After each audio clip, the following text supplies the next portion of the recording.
ज्या दिशेनं झाला त्या दिशेच्या विरुद्ध दिशेनं आपण आपला प्रवास सुरू आहे. कारण स्वामी विश्वीवरून अंजनीला आले होते आणि आपण अंजनीवरून विश्वीकडे जात आहोत. तर आज दुपारी जे तुम्ही स्थान वंदन केलं त्या ठिकाणी स्वामींचा एक रात्र मुक्काम झालेला आहे आणि उद्या जिथं जाणार आहोत तिथूनच स्वामी त्या अंजनीला आलेले आहेत. तर त्या विश्वी या ठिकाणी जे स्थान उद्या दुपारी आपण वंदन करणार आहोत त्या स्थानाची वेळा विश्वी या गावाला पूर्वेच्या दिशेला एक तळ होतं. त्या तळ्याच्या पाळीला म्हणजे काठावर महादेवाचे 3 मंदिर होते आणि खाली तळ्याच्या थोडं खाली सपाट भागावर एक महादेवाचं मंदिर होतं. त्या मंदिरामध्ये सर्वज्ञ श्री चक्रधर स्वामी आसनस्थ बसलेले आहेत आणि समोर रामदेव म्हणजे दादोसही बसलेले आहेत. तेवढ्यात गावातून एक ब्राह्मण आला आणि त्या ब्राह्मणानं बघितलं. आता दादोसाला ही जेव्हा वेळ जेवणाची झालेली आहे त्या ब्राह्मणानं बघितलं तो त्या मंदिरामध्ये पूजेला आलेला आहे आणि त्यानं बघितलं किंवा रामदेवही बसलेले आहेत आणि स्वामीही समोर बसलेले आहेत आणि मग त्यांनी स्वामींना विचारलं किंवा माझ्या घरी चला. आणि मग स्वामीच म्हणतात रामदेवाला भूक लागलेली होती पण ते सांगता येत नव्हतं म्हणून स्वामी त्यांना त्या ब्राह्मणाला म्हणतात की तुम्ही रामदेवाला तुमच्या घरी घेऊन जा, हे भुकेलेले आहेत, त्यांना भूक लागलेली आहे. आणि मग तो ब्राह्मण त्या रामदेवाला घेऊन आपल्या घरी जातो. पाय धुवायला पाट देतो, पाणी देतो. स्तोत्र आमचन म्हणजे ती एक विधी आहे जेवणाच्या अगोदर करण्याची ब्राह्मण संप्रदायामध्ये. आणि मग ती झाल्यानंतर त्यावेळेस त्याला बसायला पाट देतात, पात्र वाढतात, सगळे पदार्थ वाढतात, त्याचं पूजन केलं जातं. आणि मग रामदेव म्हणतात किंवा मी जेवणार नाही कारण अगोदर स्वामींना जेवायला देईल नंतर मी जेवण. तर मग माझ्या धोत्रामध्ये म्हणजे एका कोट्यामध्ये मला तुम्ही अन्न बांधून द्या. आणि मग तो ब्राह्मण त्याची पत्नी 2 माणसांचं भोजन त्याच्या पदरामध्ये बांधून देतात आणि मग रामदेव त्या मंदिरामध्ये येऊन स्वामी सोबत दुपारचं भोजन करतात. आणि मग त्या ठिकाणाहून स्वामी रामदेव दादोसाला त्या ठिकाणी थांबवतात आणि दादोस म्हणतात किंवा आता जेव्हा पुन्हा भेट कुठं होईल तर स्वामी म्हणतात किंवा प्रतिष्ठानाला भेट होईल म्हणजे पैठणला तुमची आमची पुन्हा भेट होईल.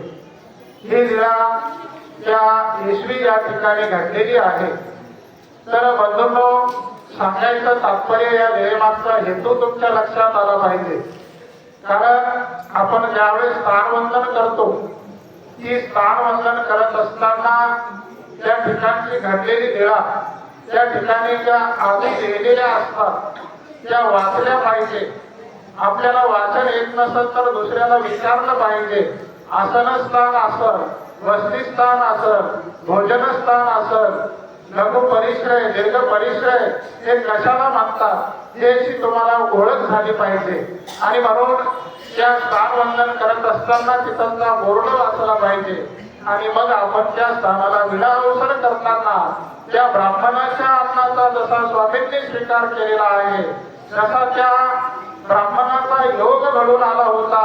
आज तर प्रत्यक्ष परमेश्वर अवतार नाही, आपण सन्निधानामध्ये आहोत. परंतु तशी जर तळमळपूर्वक ती लीला आठवून जर माझा योग असा आला असता तर मलाही स्वामी त्या ठिकाणी अन्नदान घडलं असतं. असा एक तुम्ही दुःख त्या ठिकाणी करायला पाहिजे, तशी तळमळ त्या ठिकाणी व्यक्त करायला पाहिजे. या सृष्टी नाही तर नाही पण पुन्हा कधीतरी पुढच्या सृष्टी तरी मला असा योग देवा घडून आण अशी तळमळपूर्वक त्या ठिकाणी प्रार्थना तुम्ही केली पाहिजे. तरच ते स्थानवंदन करण्याचं महत्व स्थान वर्णन करण्याचं आहे का तुम्हाला नक्कीच होईल. म्हणून ती अन्नदानाची क्रिया प्रत्यक्ष परमेश्वर अवताराच्या ठिकाणी घडली. त्या ब्राह्मणाला प्रेमाचा उपाय होणार आहे. त्या ब्राह्मणाला तर होणारच आहे, परंतु त्याच्या पत्नीलाही होणार आहे. बंधूंनो, ही क्रिया अशीच असते. एक जसं एखादा या आता दोन्ही जवळच्या लोकांनी या ठिकाणी अन्नदानाची क्रिया घडवून आणली, पण त्यासोबत त्यांनी या जागा मालकांचाही योग घडवून आणला. बघा किती भाग्यवान माणसं असतील ते. मागील जन्मीचं काहीतरी सकृत आहे, मागील जन्मीचं काहीतरी पुण्य त्यांच्या गाठीशी आहे, म्हणून हा आज योग या मंगल कार्यालयामध्ये आला. फुकट येत नाही.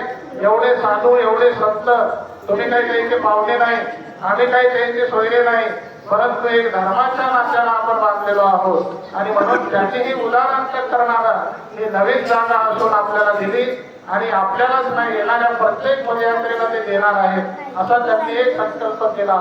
म्हणजे कशी क्रिया माणसाला घडत असते बघा. क्रियेनं क्रिया घडत असते. त्यांचा यांचा योग काय यावा, त्यांच्या जागेमध्ये अन्नदान काय घडावं, आणि म्हणून असाही योग आपल्याही जीवनामध्ये आला पाहिजे अशी आपण प्रत्येकानं प्रार्थना करावी. उद्याची लीळा प्रत्येकानं आठवावी आणि उद्याच्या प्रवासाला आपल्याला सुरुवात करायची आहे. वेळ भरपूर झालेला आहे, तरी अशा प्रकारची लीळा त्या ठिकाणची आहे. सर्वज्ञ श्री चक्रधर स्वामी की जय.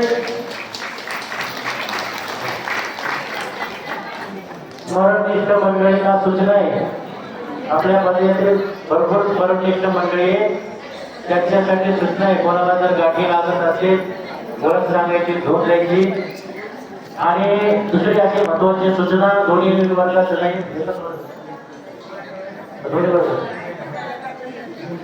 आपल्याला इथे पाणी उपलब्ध आहे.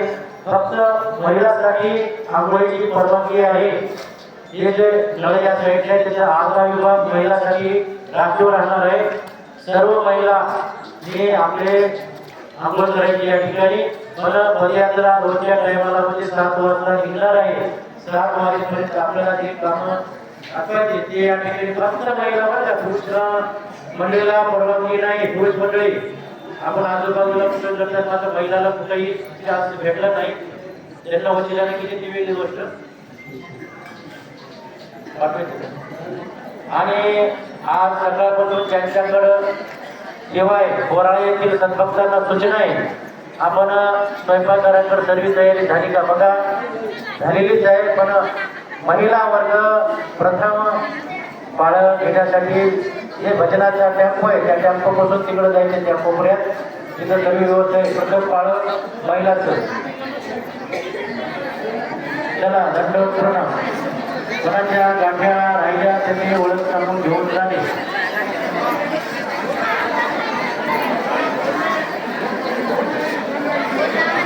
महिलांच्या 2 लाईन येतात का? महिलांसाठी 2 लाईन येतात. पुरुष कोणी जाणार नाही. फक्त महिला